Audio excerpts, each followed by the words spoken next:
Skulls! Hi, Polly here. So, I'm Animate Up today because we're doing some science fiction. Right, a long time ago, galaxy far, far away. So, 1987, the initial Star Wars movies are over, and a lot of people thought, well, that's that. Some people are actually getting off the Star Wars train a bit. However, a role-playing game company called West End Games had a success with a movie license, which was the Ghostbusters role-playing game. They'd done well. I mean, it wasn't an absolute runaway hit, but it was a convention favourite.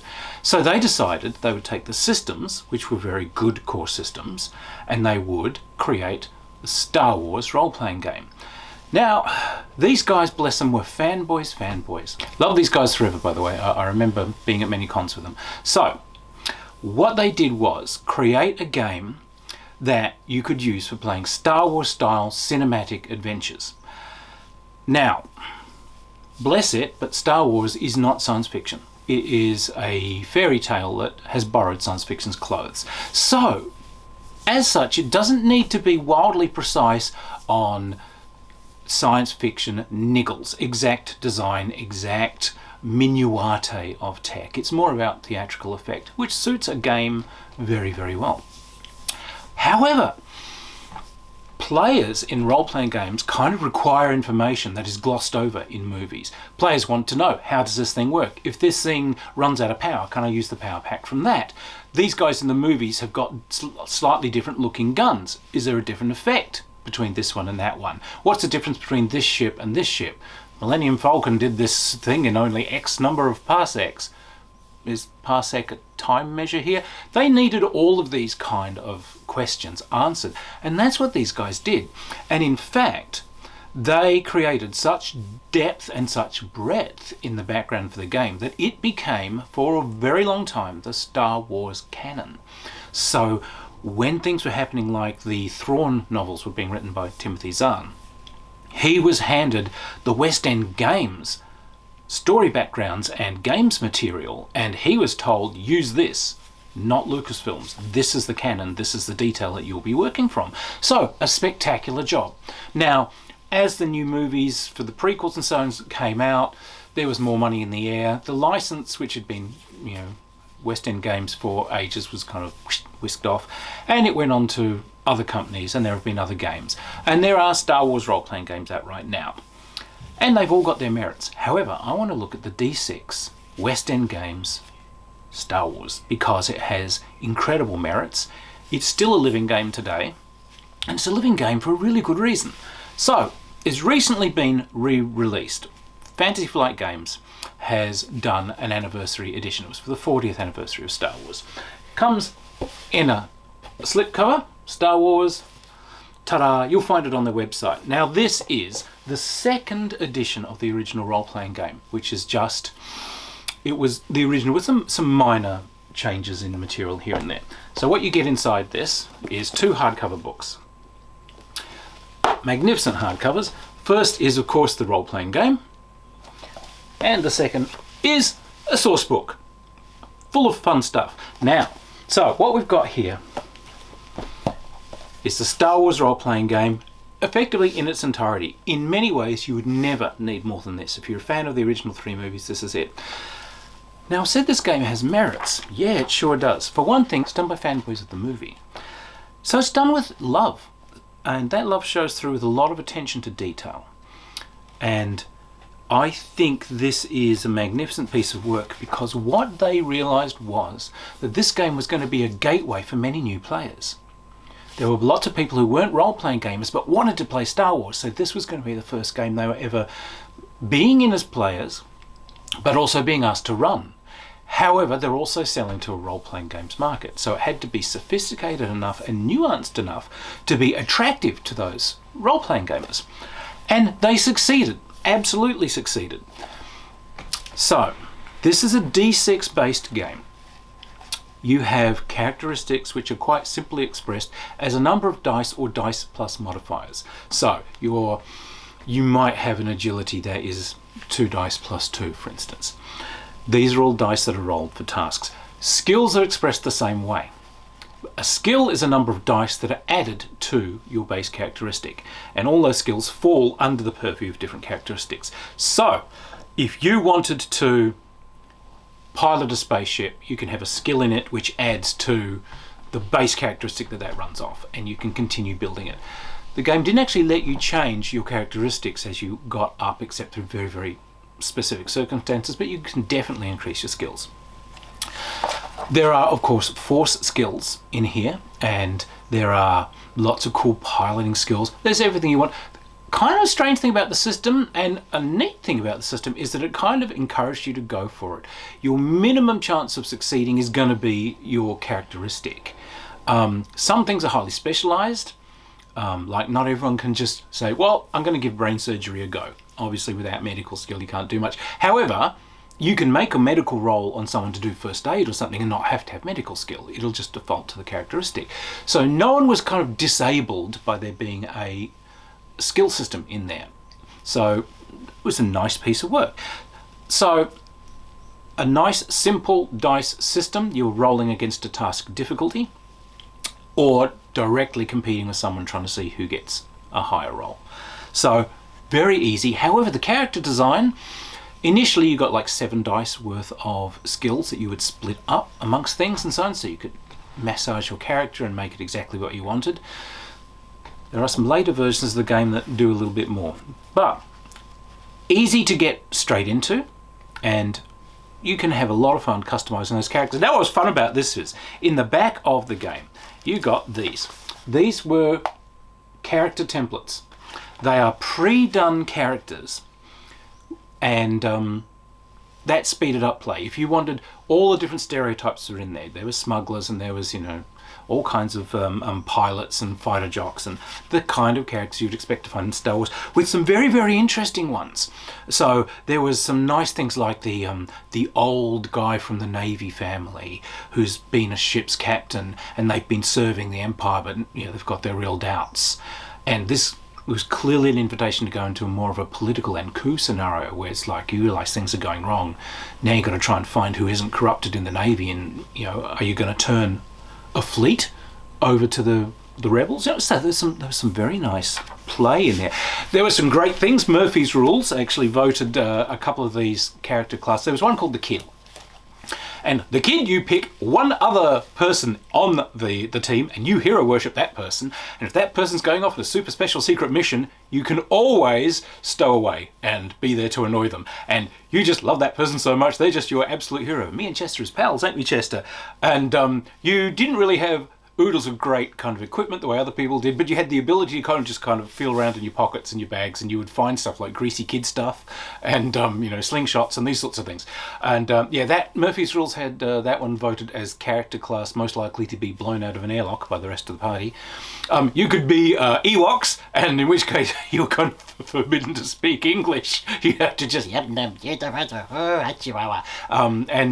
you can mess with technology and do all kinds of wonderful irritating things, and you know, the different alien source, and you get kind of failed Jedi, someone that tried and didn't make it but still has some powers, and maybe, you know, the calls come again, maybe this is their chance to try and get back in there, you know, greatness will come again sort of thing. Or the young kid that's got, you know, some force talent.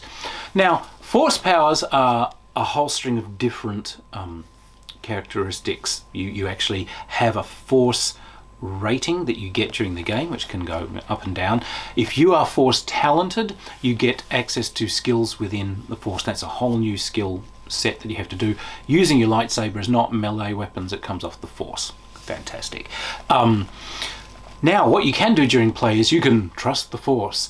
Those force points that you get, you can use them. This is your get out of jail free card. So by trusting the force, you double all of your skills and characteristics for one brief moment. This is when you try and shoot that tiny little missile down that, you know, minuscule hole on the Death Star trench. These are for those moments. Now, you can also use them to try and save yourself if, you know, you've taken a ton of fire and you're, oh my god, I've got to make these saving throws versus damage. Well, you can try and do it to make your character survive. So everyone gets one get out of jail free card. However, how you use those force points is important. If you use them for destructive or killy means, then you lose the force point and you gain a dark side point. Gain too many dark side points and the character's taken off you. It becomes an NPC. It's now the opposition. I like that. stops you running around being murder hobos. If you use the force point for not evil ends but sort of selfish ones, so I'm using this for my saving throw against damage because I don't want to be killed, that's not evil. You don't get a dark side point, but on the other hand you lose the force point. If however you use this for something heroic, to save other people's lives, blow up that Death Star, dive and roll and save everybody, fling yourself in the way and take that hit that would have hit the princess and somehow, you know, save from the damage, you not only get to use the force point, but you'll probably get it back at the end of the session, and you might be rewarded with more force points. The more heroic and the more selfless and the more good you are, you'll be rewarded with these things. So that channels you into obviously playing a good guy. Damage, very simply done. The weapons have dice of damage. You save with your physical characteristics, so your strength and everything. You make a strength roll, and effectively if you are hit and your roll is higher, you're just kind of stunned for one turn. You don't get a go. If the damage is higher than your roll, then you can be wounded. If it's way higher, it's double your roll, then you're seriously incapacitated. Triple, that's it, you're toast. So very simple. You just check boxes. Am I wounded? Am I incapacitated? Wounded, all of your skill rolls go down. So it was nice and it was simple. Now, one thing I loved about this was that this was one of the first games where space combat was as integral to it as, you know, playing pew-pew with lasers and so on. You actually could get into a ship and you could, you know, have dogfights and all the sort of things that you would expect in Star Wars. And this was as commonplace as having, you know, firefights down corridors and storming that base. So it's just an extension of the normal character combat system, and it was very simple to figure out. You could bring it into play as much as you wanted, and you can also mess with your ships and customize them and have some fun. And as you get experience your ships, you can put points into making them better, so you can soup up your fighter. That Millennium Falcon is just really an ordinary freighter that someone has put a lot of mods in as they've used their experience. So ships are very much a part of it. Very good chase rules that made vehicle chases and so on, or even person-to-person chases on foot, work extremely well. All of the things that you would expect to find in an action movie trope are very easily done in this. So this is a great piece of work. The source book, this just really has a lot of additional equipment. It's full of, you know, things on creatures. It's full on background information on how TIE fighters work, how X-Wings work, what the different starships are, how the Empire is sort of organised, and these kind of things. It uses a lot of Ron Cobb's design artwork, which is really lovely to see. There are also some cute pages which are adverts for, you know, join the Empire, get in there, you know, fight these people. And there were some source books which were almost written from the Imperial point of view. It's like, well, come and join us. There are these terrible people that are like, they're terrorists, they're blowing stuff up, but you can help bring peace and order to the galaxy. So how would you play this? Well, you can of course jump in there and you could just be in the rebellion. Or one of the standard things this was encouraging with that was you are stormtroopers or you are in the Imperial Navy or whatever, and you realise that things are wrong, and now you're attempting to, you know, hijack your own ship and turn it over to the rebels, or they find out that you are no longer trustworthy, they come after you, now you have to try and contact the rebels. And so we've got this whole wonderful thing going, and that's it, you're in the story. Material done for this, hundreds of adventures and campaigns, maps of galactic areas and so on. Now, one of the neat things about this was that you don't really need highly detailed maps with exact distances and so on. It tells you all the way through, sculpt details to match your story. So how long does it take to get to Planet X? What does the story need? Is this supposed to be a long, grueling journey, or we're just waiting to get you to the next bit of cool action? All right, well, we really just want to tell the story in the next place. So we don't care how far away it is. You're there. And they did lots of kind of different galaxy maps and so on that kind of worked off a simplistic system for figuring out how far away you were. We didn't need complex formulas. The beauty of this whole system, as you can see, is that anyone who hasn't got a great ton of experience can just leap in and games master this. They haven't got hundreds of sets of rules to learn, and they haven't got thousands of written nuanced little pages that some player can leap out and trump whatever they're doing with. It was clear as crystal. The whole thing was just so clear. It's a really robust design. And this is why it survived, and this is why it's going well. Now, Holocron, the D6 Holocron site, what some fans did, they call themselves Womp Rat Enterprises.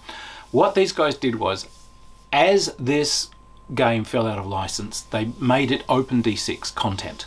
So Womp Rat decided they would do a revised version of the game. It's called Re-Up. It is available for free download on that D6 Holocron.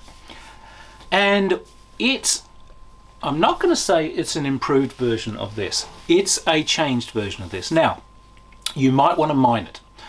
The beauty of this original set is that obviously you can play original Star Wars, first 3 movies, kind of as the space gods intended.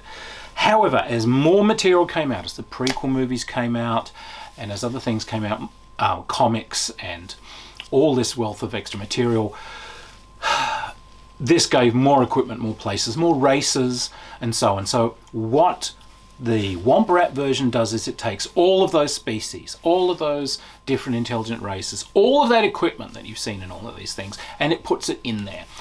It does change the character creation slightly, and I like what they did. They give you some extra skill points because they found the characters lacked a few just general life skills. Yes, these guys are great space pilots and are really good at firing laser pistols, but they don't know how to drive a car or cook dinner. So you do get some extra bits to kind of round yourself out a little bit. And it brings in some nice extra rules for making droid characters and things like this. So it's well worth a look. Now, one of the things in the basic game was, because we're used to stormtroopers who aren't sort of that efficient and so on, it gave them some armor, and the armor makes it slightly easier for them to resist damage, but it also makes them incredibly inaccurate with their guns. All right, that kind of works. The huge masses of equipment does mean that clever characters could cherry pick down and find armor that doesn't have that effect. Yes, this does give me a strength bonus to resist damage, but this one gives me slightly less chance of missing. So, you know, a ton of material, and plus you may have your own headcanon. To be honest, Star Wars is a mess, so you may want to really draw hard lines about what you will and won't allow. But, you know, we've had The Mandalorian and so on come out now, so having that broader range of kind of street smarts kind of equipment might be a useful thing. So, a very good document. Now, there's been a 3rd edition that has been done recently. It is up for free download. However, it's on a very, very irritating site. It's very, very hard to get it to work unless you sign up for the site, which you may not want to do. I will put a link to that here. 3rd ed, differences in 3rd ed. Well, I think it's a good piece of work, but it's not really necessary. It brings in a lot of extra starship design rules, and it brings in a lot of extra skill specializations, which is things where you get an extra bonus for having a very specific tag on a skill. Now, this was done in the Re-Up version, where I've got pilot skill. All right, I can fly any sort of ship. I could have a specialty. I'm a pilot, however I get an extra dice if I fly, say, fighters. I'm a fighter pilot. So yeah, I could fly the Millennium Falcon, but I'm really best behind an X-Wing.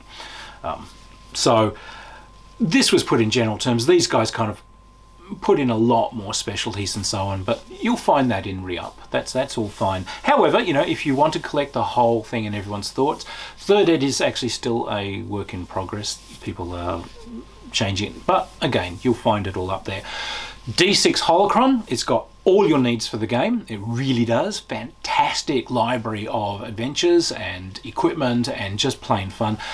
This game is still being played out there, and like I said, it's being played for a reason. If you want a science fiction spectacular that you can use for playing Star Warsy adventures and you want a system that you can just fling everyone into, that everyone's going to understand after like a 30-second explanation, and that is nuanced enough to just keep the fun rolling along the table, I would say D6 Star Wars is the one for your group. It's a great game, it's a fabulous effort, it's withstood the test of time, and it's back out again. Yeah, if you haven't already, pick it up and enjoy. Cheers.